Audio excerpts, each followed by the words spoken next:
अतिरिक्त जो स्थान प्रधान है प्रसंगवश वे भी बता दिए। जो पुरुष इन 108 सिद्धिपीठों का स्मरण एवं श्रवण करता है वह समस्त पापों से मुक्त होकर भगवती के परम धाम में चला जाता है। इन अखिल तीर्थों की यात्रा विधि के अनुसार करनी चाहिए। वहां जाकर पितरों का तर्पण और श्राद्ध करने के पश्चात भगवती की विशिष्ट पूजा विधि पूर्वक संपन्न करनी चाहिए। पूजन के उपरांत भगवती जगदम्बा के सामने बार बार अपराध क्षमा कराने का विधान है। जन्मेजय संपूर्ण ब्राह्मणों को भक्ष्य और भोज्य आदि पदार्थों से तृप्त करना चाहिए। राजन स्ववासिनी स्त्रियों, कुंवारी कन्याओं, सुवासिनी स्त्रियों, कुंवारी कन्याओं तथा ब्रह्मचारिणियों को भोजन कराना उचित है। प्रभु उस क्षेत्र में रहने वाले जो चंडाल हैं उन्हें भी देवी का रूप कहा गया है। उन सब की पूजा होनी चाहिए। उन सिद्ध पीठों में सभी प्रकार का दान ग्रहण निषिद्ध है। शक्ति के अनुपम उस सभी प्रकार का दान ग्रहण निषिद्ध है। शक्ति के अनुपम मंत्र का अनुष्ठान होना चाहिए। माया बीज मंत्र राज माना जाता है। समस्त पीठों में विराजने वाली भगवती जगदम्बा की इस मंत्र से पूजा करना चाहिए। राजन, अनुष्ठान करने वाले मनुष्य को चाहिए कि धन खर्च करने में कंजूसी न करके देवी के प्रति अटूट श्रद्धा रखें।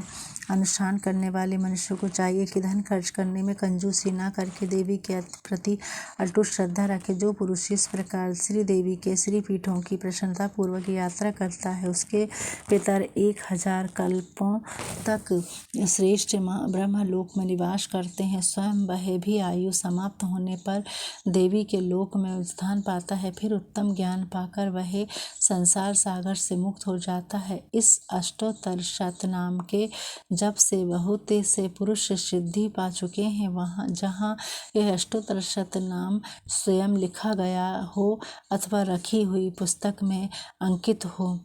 अष्टोत्तर शतनाम जहाँ यह अष्टोत्तर शतनाम स्वयं लिखा गया हो अथवा रखी हुई पुस्तक में अंकित हो वहाँ महामारी आदि उपद्रव अभाय नहीं पहुँचा सकते, बल्कि वहाँ इस प्रकार सौभाग्य में वृद्धि होती है जैसे पर्वत पर समुद्र बढ़ता है। जो भगवती की भक्ति में तत्पर होकर इस अष्टोत्तर शतनाम का जप करता है, जो भगवती की भक्ति में तत्पर होकर जिस अष्टोत्तर शतनाम का जप करता है उसके लिए कोई भी वस्तु दुर्लभ नहीं है। उसका जीवन निश्चय ही सफल समझना चाहिए।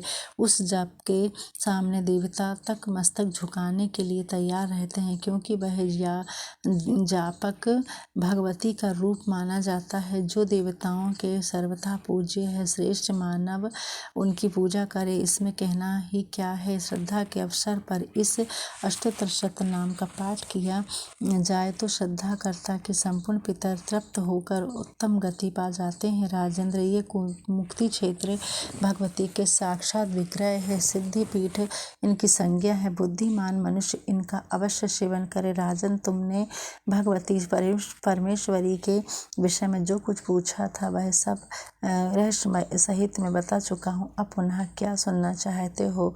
देवी भागवत में माता के 108 नाम संपूर्ण हुए। कहाँ कहाँ विराजी थी वो संपूर्ण हुआ स्थान भी बताया है।